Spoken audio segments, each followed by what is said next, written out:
Fire baby yagendako effort poto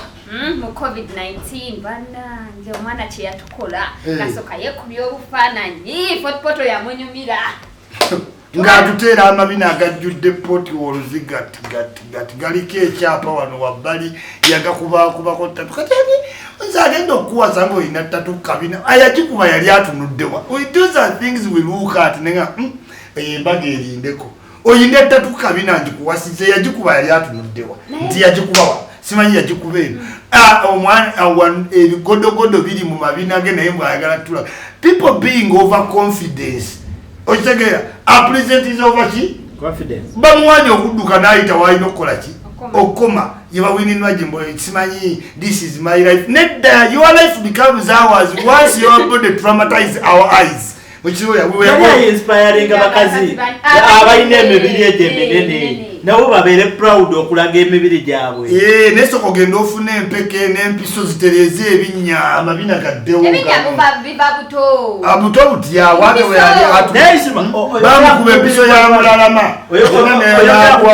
oyogera ku mubiri gwa Nwaji wekikutegaye kyebatutogira asebe tekiyinza gaana Nwaji wookula oba oyagala kiki kito era abasajja abakulu twanyumiddwa naye egimento be banyumiddwa ate banalaba gaali lya Jasmine nga gonna gali wamu ngeza bugeza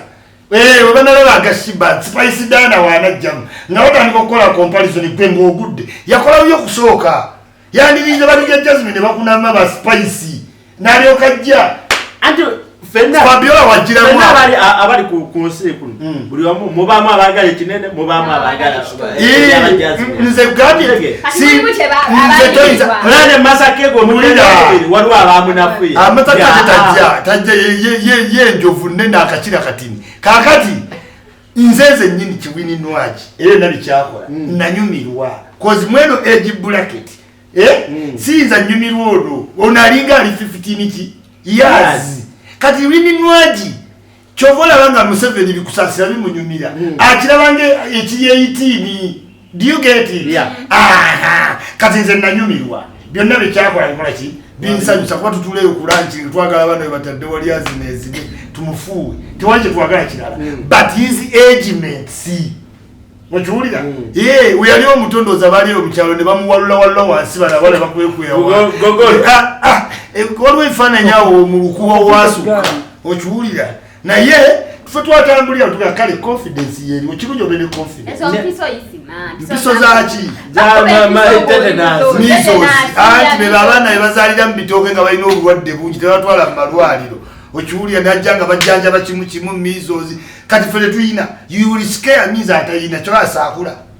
ngoli musajja n'abakazi gye bali nkugambye gye bali nga bikini tozirabyeko tonalaba kali ku bikini ani abadde ku bikini kizali kyennyini kizali tekibeera mu bikini kibeera omubiri yali alina okukuba eno mu maaso wini ene mu baake neyesonyiwayo kyekyo kyamunyumira anekyo mu maaso kyanyumaani okwagala omubiri yagwagala naye n'atunula erifo kati yagwagala tanga yakutuleatewe yali agwagala obaffe okimanyi osobola okera ku mata noga sirina 6 packs naye kabankube ekifaananyi nga siri mu ssaati abaana ne bakusabula laba olubuto lwonna luyiiseyiise bulunedi n'ateekayo babulunoke oba mistali nga 6 packs kweziri kuno oba okiraba ne baga daba akavubuka okitege therefore buli omu mubamu abakujoga pastor Monda jemu esaati tatu ntanyiza abakazi abamu simufumbo naye simufumbo you must have impact assessment kati Winnie Nwaji obombiri gwo gwagala nyo wali wetunuulidde yotunula eri the back n'ogituweereza impact assessment yavuddemu okulinowinga contract ate yandikoze ekyasobola okubeera yekka oyagala bamugobe mu nju eyo contract agyetaaga nateri asset nabo balaba bamufuna of course Swangiza Avenue nga brand Winnie Nwaji be yakola byakabi nnyo singa olaba binga abaana b'essomero UCCM weddize baki ebbaluwa bino bya kikulu gwe genda weekole ki weete ebigodo okitegeera soke kati okulaba dobinga abantu kati kino Swangiza Avenue yali ekifuna ku Instagram yali mu 20 something K40 okitegeera as a celebrity good and enough as a parent it's a modern world gwosalawo ng'ejja okuza omuki omwana wo as Winnie Nwagi body structure tie yalina tulaga mu maaso emabega yegobako bakasitoma bangi yabagambye atagenda kuddayo yekubye ebirala ebisingako kweri tatugamba akubye bukubya omanyi anazina takumba kati tuli atugamba akube bukuba bipya tulabe ku kipya okiwuli anakisobola kyogamba abaana nga ba Doreen Kabalebe ba Virgin be balina okwekubya ebifaananyi ekigambo Virgin mwakimalamu amanyi Doreen Kabalebe mukwano gwange nange asiiba ngamba Virgin nze nno nkitegeera kubanga ndaba alinga 17-20 naye kati banne bagamba isima nawe tuleke tali Virgin bamanyi ba boyfriend babayitaala bana naye yangamba beekisinganga bwekisinzi Doreen nze kaagala kalina confidence kaine ebintu byako bikakola asajja ne babeerera kawo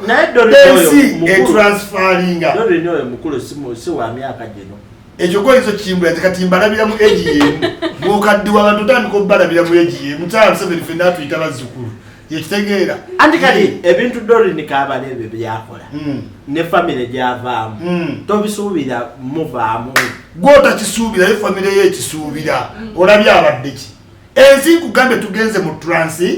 transition tuli ku kick off ogenda laba ebintu bingi kati nkubuulirira wano akalulu akaddako omuntu agenda kwesimbawo nga ge ate abe n'obuwagizi buki bungi kuba tuli mu transition okitegeera enjala okyazitya empanvu toli used tosasula bazikole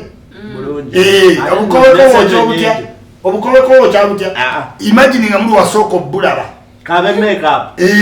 it is a transition kati Doreen Kabalebe ebifaananyi nayo beekuba transition Ugandans are picking confidence ebifaananyi ebyo bitunda bimutunze kubanga senga tebimutunze senga tali mweno tetunnateekamu muntu atatunda okitegeera bimukoledde TV programs omulabako okitegeera ekitegeeza waliwo abagenda obikola bamuvuganye bamusinge kati ekyo nakyo kitandike challenge yange generalise wobanga gwakuba ebyo ebifaananyi tokemebwa togaba abafotogulafa abete bakemebwa nabatolerako bafotogulafa mu nsi yonna bamanyiddwa mu kwebaka ku bantu abebbeeyi abajja okubakuba ebifaananyi tewali kyota anti nkugambye branding kikyoyagala kitambule mu Uganda teekawo contradiction ku kintu kyo abantu babeere nga bakiwakanya nga gwokisitiikingako Sematimba abeerawo bamuyitaani pira n'abato abazzewo gyenosa bamuyitaani omuyitaani abeerawa atawukawumula California kati ekintu kiremereko kikole kiremereko esaati ey'obukuuba eya yero yaani yabbala otewendako okula omuntu nti kino kyangundi akalevaako erukaani okitegedde kati ne Doreen yakimanyi lemera kukiga nti ndi Virgin omuntu alabanga okuba ebifaananyi ebyobwereere waliwo omusajja akutudde wano mu mbugo omukutta omutwe imagininga eddala kituufu ne kati batoobe bo bakirisivinga batya koza alina ba young sisters and brothers yes bakifuna nti yakugamba ali mu modeling modo okitegeera era ng'abazadde bwe bakifuna nti omwana wange musiraamu naye muyimbi ate Nairobi Breweries yegenda sponsoring ki kyogamba Aziza Aziyoni ayinza okukola ekivulu n'agaana sente za Nairobi Breweries famire ye yetta Manishuru si musiraamu ebivulu bye baani abisponsoringa bibeera muki mu bbaala kati abazadde balina otuuka limiti ne batunuulira kyoleeta vis-a-vis kyokola andi kati isima mudeko kugundi like deals zafuna okuva weyafulumya bino ebifaananyi oba gyabifulumiza deal mekazi olaba za postinze nga Shira Gashumba omulaba nti nfunye eno ati kati era olina okutunulamu ku dimension of time gona tunamu ku frame of time tabaddeewo bw'ovaawo bw'ova ku siini weetaaga hiiti okudda kati ali ku hit ye hiti kati azudde nti kati ekituufu bakubadde ekifaananyi ne kamyoni ga siri mu mpale okitegeera kati kwengattako bino I bring back at the memory era kati omulaba atambula buki bulungi ayisiza bano bonna simanyi Alicia Boss Chick bakunamira bwereere bakunamira buki kunywa vodka nakola live nga abantu balaba kati yona amaze okulaga ene treke yange era bangi nyo bagenda vayo nga ye kati Doreen Kabale bantu bamwe bunyanga mu matake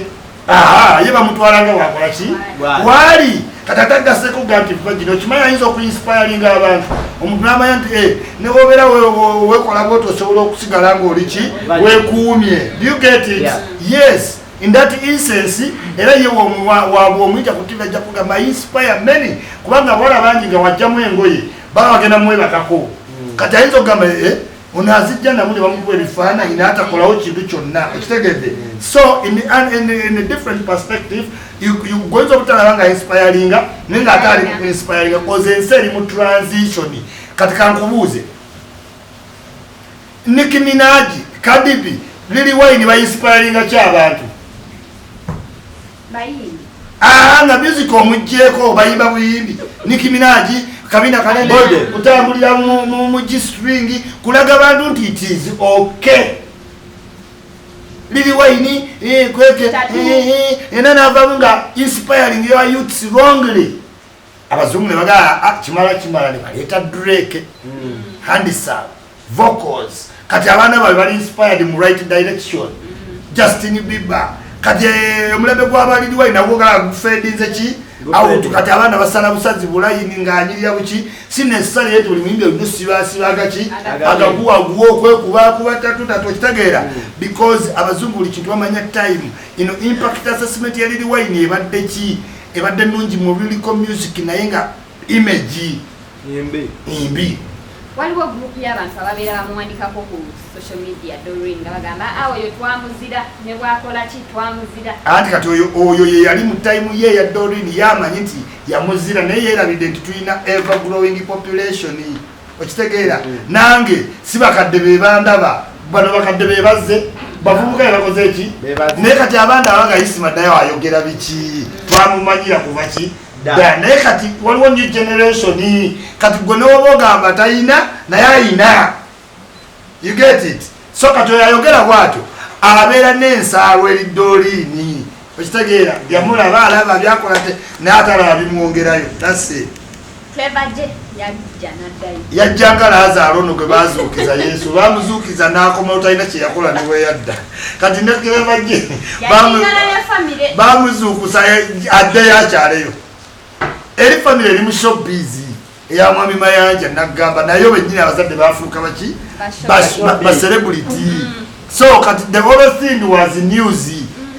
Yes, before namujjayo nasimasima ebinnya simanyi bamuwadde computer aba akyazze simanyi ayimbye ku Boom Party bamututte mu comedy store wa COVID najja ba ata yayimba ku show eyamwalula n'esibira bannange nga oba mama wa Mayanja ebintu byamukola ebingi omukazi yagaza mukazi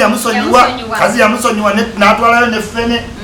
n'ayitawo bulungi omanyi nga alizarekitinzi omanyi lizarekitingi era azaalo yennyini Yesu olwamala omuzuukiza talina kye yakola ku nsi mpaka lweyaddamu n'akola nafa kati Clever J yali bamuwa omanyi ayimaka imbigidi kigambo kya Luswiri bakiyita built-in tezirina kino kya wansi kati yo gye bamuwa ssebo eyo ayimaka imbigidi okukola music aliwa kuba matafari music oteekamu sente nyingi nga ne twamukolera studio sente kizateekamu ne manager yamugoba SB4 yamugoba n'afuna omulala nkugambye alina gwe yafuna yali agenda omuteekamu sente SB4 yatagenda kuteekamu ki sente naye investor ye covid yayero olimba lwange baaliwa yakayera nakyuka nayeraza wikwinimino simanyi buligita oli mukokanga awalabula kati atwala malamu tamukkiriza kuyimirira malamu genda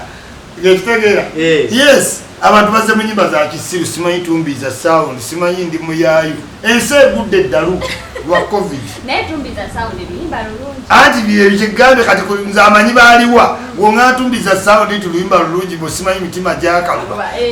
kikalubira kwani nti simanyi tubeera ku bend down spreading diseases that boy butumugambye akole remix ne new video. Yes. Yes, tulina buzibu ki video za milioni 2 yadaji kwasi. Andika atawo bose talent. Omwana abadde ayiseewo. Ati ayiseewo fa tutundo luyimba. By banning the song, it became a hit song more. Ochikiriza. Kati yafunyemu blessing in this guy is disturbing us at no popularity. Babade tebalumanyi tambulira kwezo slogan babade tebalumanyi nnyo nga weruze nga tulubaninze otwamaze lubani nga we mtu naga tu mubani nga mtatumbiza sound. This is a government, we can ban anything. Yes, kirala chi Azizi magically Azizi chi Azizi yabba mukazi wa governor oli omukadde natamanya kakodyo governor yakozesa governor alina akati yebagula obuti ku silver jubi nazizi magically najjanga yini akati chi buno we bakoonako n'ogoberera governor akayina kati azizi magically oyajja yerenga n'agenda mu ngatto za governor yalwala bigere nalaba byazimba bitumanyi mulwadde wa nfunza nalabika awunya atya embeera gyalimu yafuuka ndi yambetalina nalaba ensobera zimwetendenafuuka abakirikyo Sanchez atuddewo nange embeera yansobera kuono namubuuza oba waliwo eyamunyenyezaamu mu kibbaawo naŋŋamba nedda embeera mbi gyalimu naye ng'omuzungu ye akyamwagala yaŋŋamba omuzungu agenda kudda era yaŋŋambe tugenda kukola embaga kati oba yagwa ddalu simanyi byebyo byenyini yalowooza asobola okugenda mu gato za gavana. Azizi magically yina okuyiga ekintu eki gavana yebana abaafuna obuli oligino nga tebulinagwawo agira ati ng'omukazi amuwerekedde noba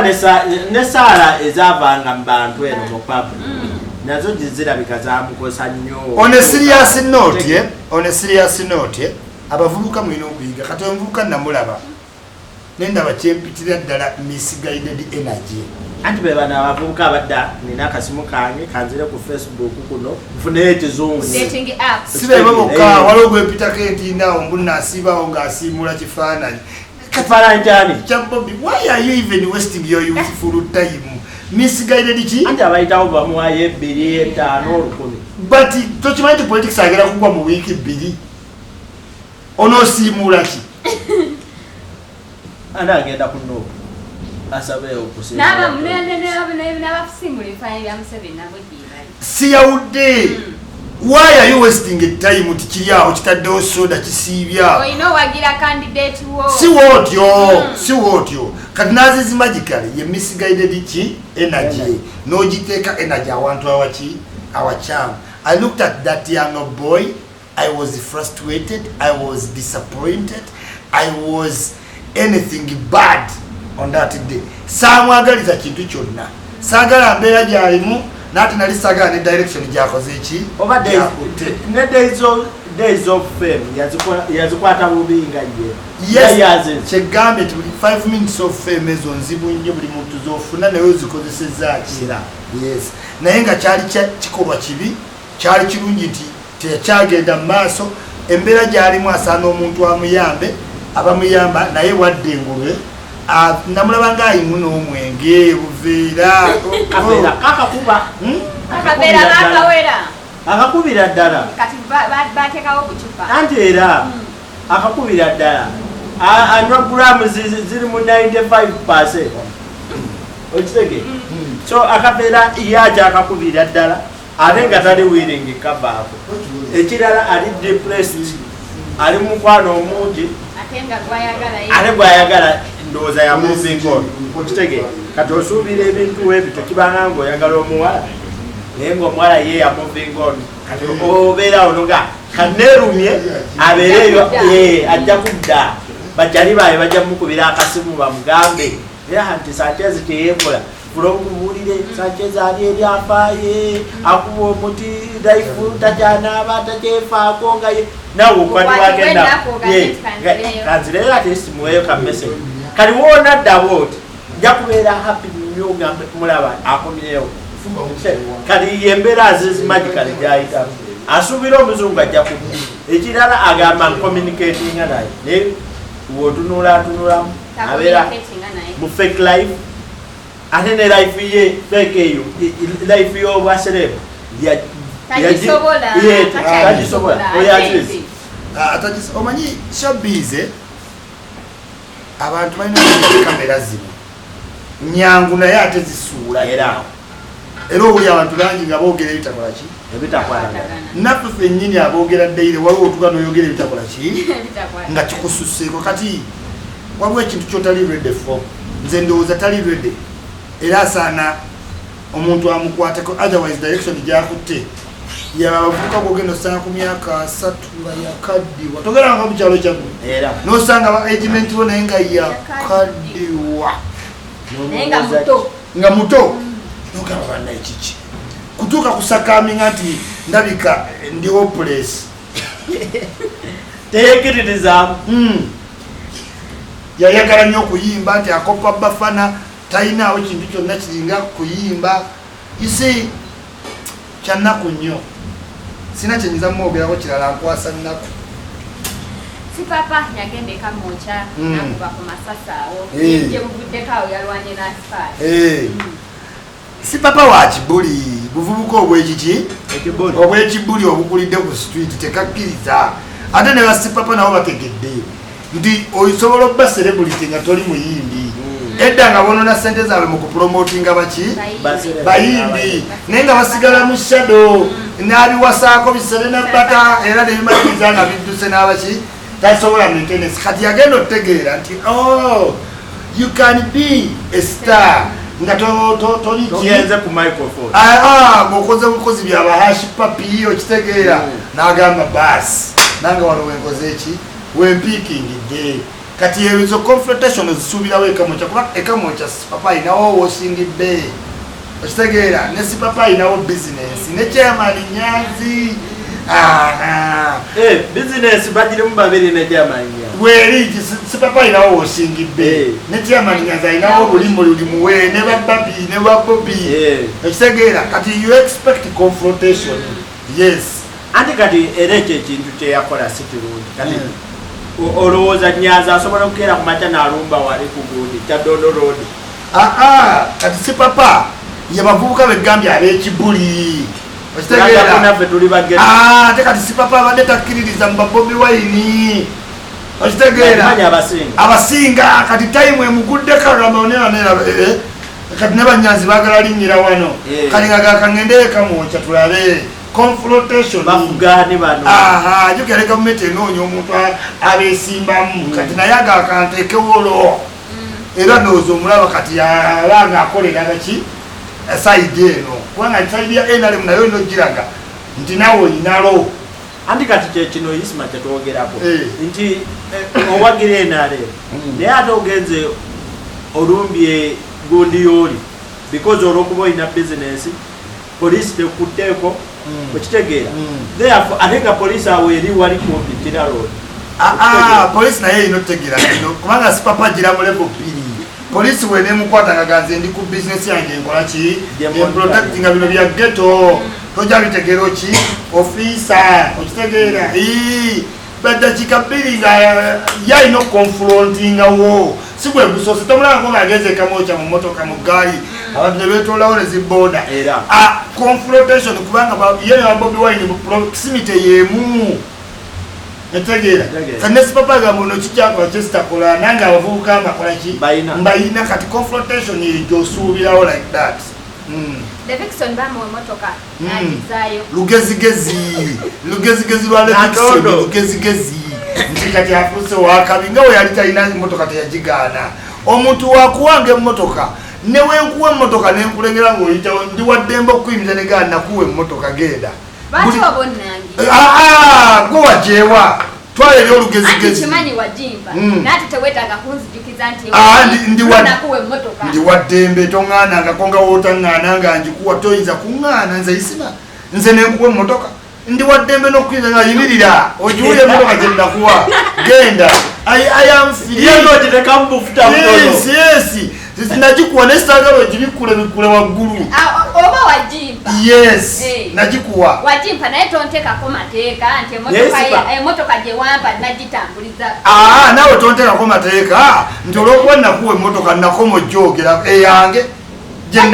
kati bweisima womba sisitawo kitegeeza onangire buli kaseera era tobalaba abantu ku mikolo muko gyebaleko mukompe enkoko kubanga yakuwa ate kitegeereka ate kiatole emmotoka omuntu webana omuntu gusisitawo mukodomi wa misiba kuyita muko batekawo n'ekigambo kimu for two people oli naye akuyita ki naawe omuyita ki to keep reminding each other kikyayina kati ng'omwana aze yakuwa emmotoka ati tojja kuŋŋamba laba muganda wange akabino okamazeeko alaba muganda wange kino tobawulira nti muganda wange okwandakutomukuwa yenna yeyongedde kukola ki tobiwulyanko laba omwana gwe twakuwa yenna wakola ki wafaanana kozi we must remind you what you have oyinza otya okuŋŋaana aze yazaala omwana wange okujjukiza nti omuyina naye yaba mwana isima tuli ku mmotoka yes nze I can even knock on your door in the morning ne halo gyebale mbadde nze kulala engeri gye nnakuwa emmotoka oba muli bulungi yes kiringa kuwola sente nedda kati ng'ogizza ng'angiwomula ng'alimba yali amaze funa ndala senga teyalina ddala yandigizizza kati olwona agaba sente wona amuwola sente wulira bw'oba nga bwe baali bagikuwa saagikuwa mukaama Levikson baagimuwa muki mu kivulu ani atateeka nti bagikuwadde ngawo teyagigaana buli omu waba yategeera nti wagimpadde lwaki weetaaga okunzijukira kyogamba we mba ntambula ne baŋŋamba ddala wagimuwadde nziremuki ogamba yenna gimuwadde mba njogedde ku ki kati wona muwola obuzibu si bwoli eyawa emmotoka bagimuwera mu public kati buli yagiraba nga bagimuwa yalina ekibuuzo kyeri eyakola ki nekyesanga ng'omusajja agenze ayogerayogera naye nga bayogereramu be bali abaalaba waliwo kye tuyita okwekolako disi service kiringa omuntu naggamba nti bakoze olubuto nogera ngamba oli agamba muno wankola olubuto naye nga gwogenda oyongerayo kati weekolako ki disi service ko weekolako oluki kati oli emuwa emmotoka elaneeke olwokuba abantu baali bangi people had to Ugandans believe by seeing era bwamusangala neke gyebali kyogagala wamuwa emmotoka nga neranigaga nakimuwalinda ogenda mulaba nga agireeta kati Levikson ojja kati Levikson olutukagalagaba babadde bategaa nti ddala ojja bakuwa emmotoka kati gwe ng'onyiigira laneke kumbe era neeke yali mu situation kati era neeke yandiganira nti saagimuwa ne Levikson naye already yakiwero coming nti bagimuwa kozi lumu twaliko wali ku kitebe kya kubali ntuma wa Kamiri Kamiri namuga olaka akamuto kakali najoga bitubiki Levikson najjayo emboozi nga ojjukira tanderi pule wali erugogo nti fani yampe emmotoka ndani yampe emmotoka era yeeyo yanyoma n'okunyoma fani ki yandiga bikwagala neke muyimbi munne yali atandisa omumanyiriramu emmotoka ati fani omanye abayimbi ba Uganda bw'omala muwa ekintu ng'akuyita fani kumbe okimuwadde mu pretext ndala abayimbi babatwe babbe sente z'abakazi babakwana ate n'abaana ali amufaani yeyampa ekintu kumbe amulimba yakimuweera mu gundi ndala naye Levikson ye agamba bw'ati Laneke we yamala omuwa emmotoka ate Laneke n'atandika okutambulira ku linnya lye ng'akola ebikolobero ng'akolera ku Levikson nga bamukwata mujjamu ng'agamba nze mundeke ebitewo biki yakuba abantu Levikson nze yawa Levikson emmotoka mundeke empitewo Levikson ate saagala yeetekeko nnyo too much importance okiwulira Levikson eyo byonna bye yakola yali ayagala bwaki bwa president bwaki bwa gospel era yolutalo ne bakola ki balimu waliwo bapasita babiri Ssenyonga ne Bujingo buli muntu olina oteekawo president Laneke wa Ssenyonga yes Levikson wa Bujingo kakati Levikson empera nejjanga akubye hiti afunyeyo ku motoka alufandi okitegeera atenga president tainawo hiti ataina laneke yayimba nebigana alinga kaye ateka ye aino luyimba lulina 4 likes mu 9 years 10 mu 9 years